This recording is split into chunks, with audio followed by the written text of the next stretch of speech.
can be truly impressive when a game combines good storytelling with a bone-rattling soundtrack and jaw-dropping graphics. But some of the greatest adventures ever were actually brought to life by this console. Imagine that. The year is 1976. Video game fans are playing Atari's breakout hit in the arcade, hooked on the gameplay and graphics. But 4 MIT programmers are addicted to adventure, a Dungeons & Dragons-inspired text game with imaginary gameplay and no graphics.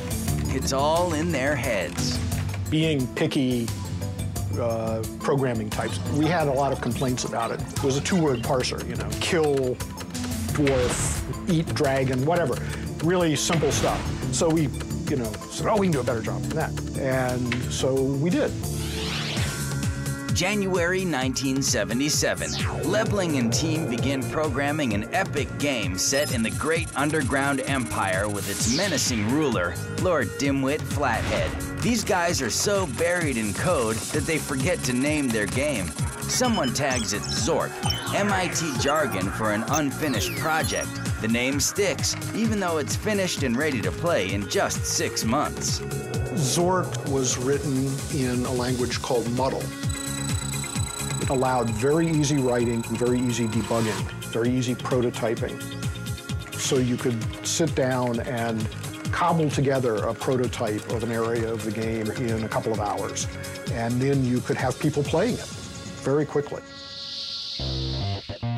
Like today's viral videos shared by friends, university students catch Zork fever across the nation, thanks to email.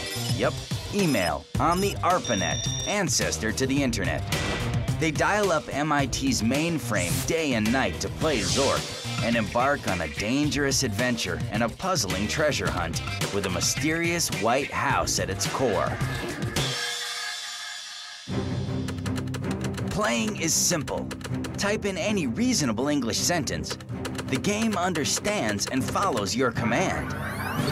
So if you said, take axe, there would be code associated with the axe that did anything special involving axes. If it's a magic axe, when you take it, it would say, as you pick up the axe, it begins to glow with a sinister blue glow.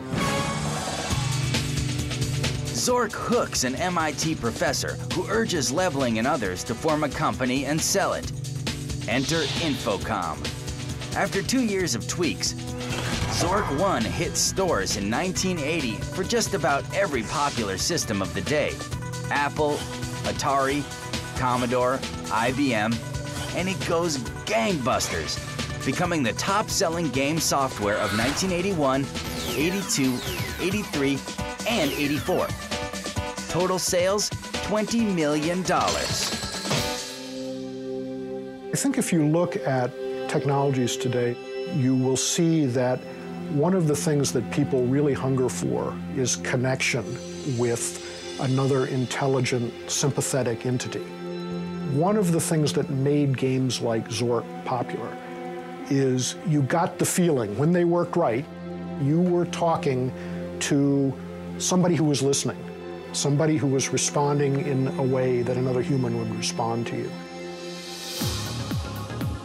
Zork and sequels Zork 2, The Wizard of Frobos, and Zork 3, The Dungeon Master, sell a total of 900,000 units before Infocom is bought by Activision in '86.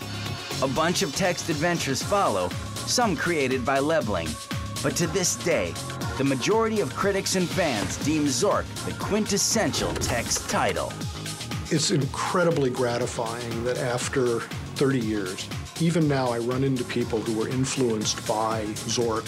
Some of them, of course, are people who weren't even born when the games were written.